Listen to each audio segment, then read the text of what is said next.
देखिए दोस्तों, कल मैंने आपको जो आरपीएससी फर्स्ट ग्रेड का टेस्ट पेपर प्रोवाइड करवाया था, उस पर स्टूडेंट्स ने कमेंट किया था कि सर ये जो अनुप्रस्थ और अनुदैर्घ्य जो बालू का स्तूप है, इन पर हमेशा हमें कंफ्यूज रहता है।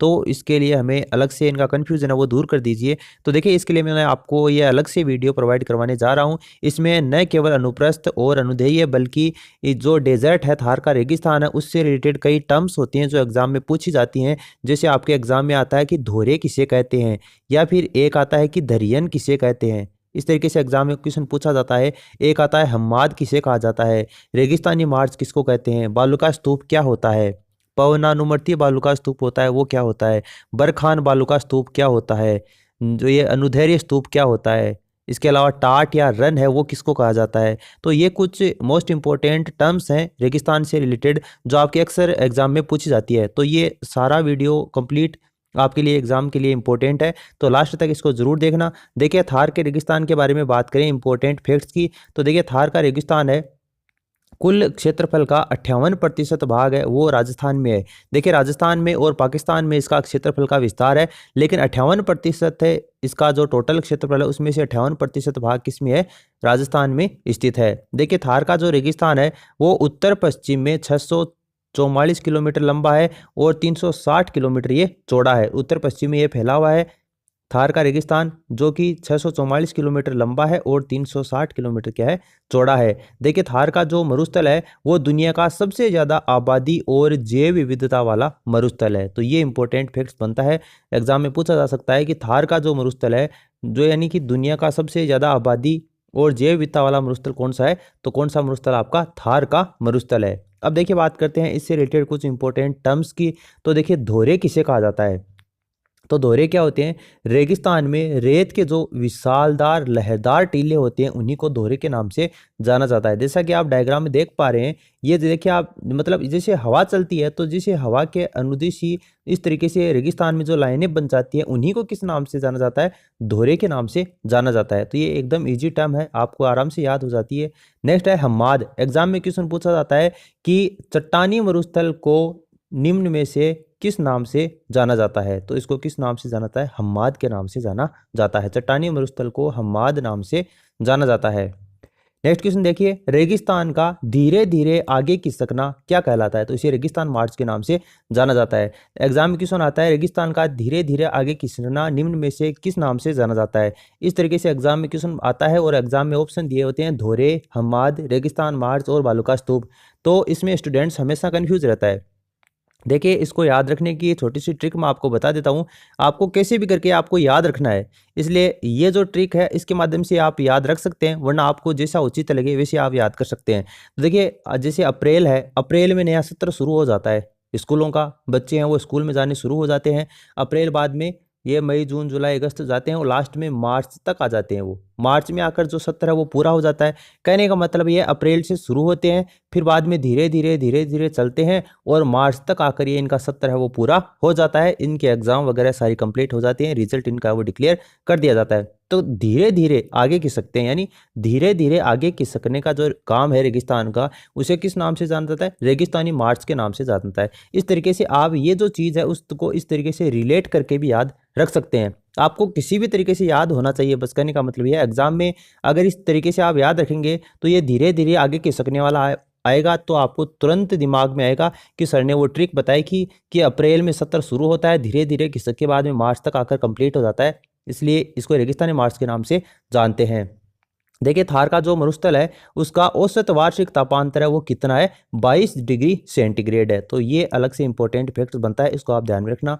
अब देखिए, बात करते हैं बालू का स्तूपों की। तो पथरीले मरुस्थल हैं वो उनको रेग कहा जाता है और इसमें कई प्रकार के बालू का स्तूप हैं वो पाए जाते हैं। देखिए, कौन कौन से बालू का स्तूप पाए जाते हैं और उन्हें किन किन नामों से जाना जाता है उसके बारे में अपन बात करते हैं। तो देखिए, सबसे पहले बात करते हैं धरियन।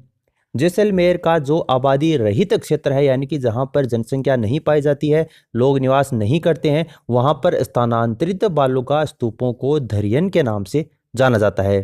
कहने का यह मतलब है कि जैसलमेर का वो स्थान जहाँ पर लोग नहीं पाए जाते हैं, केवल वहाँ पर मिट्टी है, वहाँ पर क्या होता है, जैसे इस तरीके से कोई हवा चलती है, इस तरीके से हवा चलती है और यहाँ पर कोई आपका स्तूप बना हुआ है, जिसे रेत है वो पड़ी हुई है, तो यहाँ से ये रेत क्या के हवाएं टकराएंगी तो ये रेत है धीरे से यहाँ से खिसकेगी और बाद में यहाँ पर जाकर वो फिर से इकट्ठी हो जाएगी, इस तरीके से टेला नुमा ये बना लेगी। तो कहने का ये मतलब है कि जैसलमेर की आबादी रहित क्षेत्र जहाँ पर स्थानांतरित बालू का स्तूप यानी कि ये एक जगह से लेकर दूसरी जगह स्थानांतरित हो जाता है, उन बालिका स्तूपों को किस नाम से जाना जाता है? धरियन के नाम से जानते हैं। नेक्स्ट देखिए पवनानुमर्ति। तो पवनानुमर्ति होता है, इन्हीं को रेखीय बालिका स्तूपों के नाम से जाना जाता है। तो रेखीय बालुका स्तूप है वो इन्हीं पवनानुमर्ति बालुका स्तूप है, इन्हीं का क्या है ये उपनाम है। एक आता है बरखान बालुका स्तूप, तो ये भी एग्जाम में पूछा जाता है। बरखान बालुका स्तूप क्या होते हैं? ये मरुस्थल के वास्तविक स्तूप होते हैं और इनकी आकृति कैसी होती है? अर्धचंद्राकार होती है। अगर आप कभी मरुस्थल में गए हो, जैसलमेर में कहीं घूमने के लिए गए हो, आप पटों की हवेली आपने देखी है, इसके अलावा आकलवुड जो फासिल पार्क है जहाँ पर गोडाउन पाए जाते हैं, कभी आप घूमने के लिए गए हो वो देखे हो तो आपने ये जो बरखान बालुका स्तूप है वो जरूर देखा होगा। इस तरीके से वास्तविक रूप में ये जो पाए जाते हैं बरखान बालुका स्तूप, ये अर्धचंद्राकार रूप में पाए जाते हैं। नेक्स्ट देखिए अर्धचंद्राकार रूप में इस तरीके से पाए जाते हैं, जैसे इधर एक टीला बन गया, फिर नीचे गड्ढा आ गया, उसके बाद में इधर बन गया, यानी कि इस तरीके से अर्धचंद्राकार रूप में ये जो बरखान बालुका स्तूप है वो पाए जाते हैं। नेक्स्ट देखिए अनुप्रस्थ बालुका स्तूप। तो अनुप्रस्थ बालुका स्तूप कौन से होते हैं? वे बालुका स्तूप जो पवन की दिशा के समकोण होते हैं, यानी कि ये जो बालुका स्तूप होते हैं ना, अनुप्रस्थ बालुका स्तूप, ये इस तरीके से होते हैं, इस तरीके से होते हैं ये बालुका स्तूप, यानी कि समकोण पवनों की जो दिशा है इस दिशा के ये समकोण स्थित होते हैं। ये इन बालुका स्तूपों को अनुप्रस्थ बालुका स्तूप कहा जाता है। अब अगर ये समकोण के ऊपर होते हैं तो जो पवनों की दिशा के अनुदिश होते हैं उनको क्या कहा जाता है? अनुधैर्य बालुका स्तूप कहा जाता है। जो धीरज बनाए रखता है वो धैर्य, मतलब इस तरीके से आप रिलेट करके याद रख सकते हो। और दूसरा जो बच गया अनुप्रस्थ कौन सा होता है? जो समकोण के ऊपर होता है, पवनों की जो दिशा है उसके जो समकोण के ऊपर बालुका स्तूपों का निर्माण होता है उन्हीं को यह अनुप्रस्थ बालुका स्तूप के नाम से जानते हैं। एक टर्म्स आपको पूछी जाती है पैराबोलिक स्तूप। तो पैराबोलिक स्तूप किसको कहा जाता है? थार मरुस्थल में अधिकांश बालुका जो स्तूप होते हैं वो इसी प्रकार के होते हैं, यानी कि कौन से होते हैं? पैराबोलिक स्तूप के होते हैं। देखिए एक टर्म्स आपको पूछी जाती है सिफ। तो सिफ क्या होती है? सामान्य रूप में सिफ स्तूपों की उत्पत्ति विपरीत दिशा में बहने वाली पवनों के कारण होती है, यानी कि विपरीत दिशा में जो आपकी हवा चलती है जिसके कारण जो आकृति उत्पन्न होती है, जो आकृति बनती है, जिन स्तूपों का निर्माण होता है उन्हें किस नाम से जाने जाते हैं? सिफ स्तूपों के नाम से जाना जाता है। अब देखिए जलवायु से रिलेटेड कुछ टर्म्स और हैं जो अक्सर एग्जाम में पूछी जाती हैं। तो शुष्क व अत्यधिक विषम प्रकार की जो जलवायु है वो थार के रेगिस्तान के अंतर्गत पाई जाती है। थार के रेगिस्तान में कैसी जलवायु है? शुष्क व अत्यधिक विषम प्रकार की जलवायु है। देखिए इंदिरा गांधी नहर परियोजना यह क्षेत्र का सिंचाई का प्रमुख स्रोत है, यानी कि थार का जो रेगिस्तान है उसमें सिंचाई का प्रमुख स्रोत कौन सा है? इंदिरा गांधी नहर परियोजना, IGNP जो परियोजना है उसी के तहत जैसलमेर के अंतर्गत आपका बाड़मेर का जो क्षेत्र है वहाँ पर जो थार का रेगिस्तान का क्षेत्र है उसमें सिंचाई का ये प्रमुख स्रोत है। देखिए राजस्थान बांगर, पूर्व में 50 सेंटीमीटर और पश्चिम में 25 सेंटीमीटर वर्षा के द्वारा इसको निर्धारित किया गया जो क्षेत्र है उसको राजस्थान बांगर के नाम से जाना जाता है। फिर नेक्स्ट आता है अनुधैर्य स्तूप। तो मैंने आपको बताया था जो पवनों की दिशा है उसके समकोण पर जो आकृति बनती है वो तो कौन सी होती है? अनुप्रस्थ होती है। और जो पवनों की दिशा के समानांतर जो स्तूप बनते हैं वो कौन से होते हैं? अनुधैर्य स्तूप होते हैं, यानी कि इस तरीके से आपकी हवा चलती है, इस तरीके से स्तूप बन गया वापस इस तरीके से, ये जो समानांतर स्तूप बनते हैं उनको तो अनुधैर्य स्तूप कहा जाता है। और पवनों की दिशा के इस तरीके से समकोण पर जो स्तूप बनते हैं उनको अनुप्रस्थ स्तूपों के नाम से जाना जाता है। नेक्स्ट आपको दे रखा है मावठ। तो मावठ क्या होती है? शीतकाल में जो वर्षा होती है उसी को मावठ के नाम से जाना जाता है। भूमध्य सागर से उठने वाली पश्चिमी विक्षोभों के द्वारा शीत ऋतु में राज्य के विभिन्न हिस्सों में होने वाली जो बारिश है उसी को मावठ के नाम से जाना जाता है। राजस्थान में से गोल्डन ड्रॉप्स के नाम से जाना जाता है। वेरी वेरी इंपॉर्टेंट क्वेश्चन, ये क्वेश्चन एग्जाम में पूछा जाता है कि गोल्डन ड्रॉप्स है वो किसका उपनाम है? ये क्वेश्चन एग्जाम में आता है निम्न में से। फिर आपको एक तरफ मावठ दे देता है और 3 ऑप्शन आपको और दे दिए जाते हैं। तो मावठ जो होती है शीतकाल में जो वर्षा होती है उसी को राजस्थान में से गोल्डन ड्रॉप्स के नाम से जाना जाता है। सर्दियों में जो फसल होती है उसके लिए ये मतलब स्वर्ण के समान ही होती है, इससे सर्दियों में जो फसल होती है उसको बहुत ज़्यादा फायदा होता है मावठ के कारण।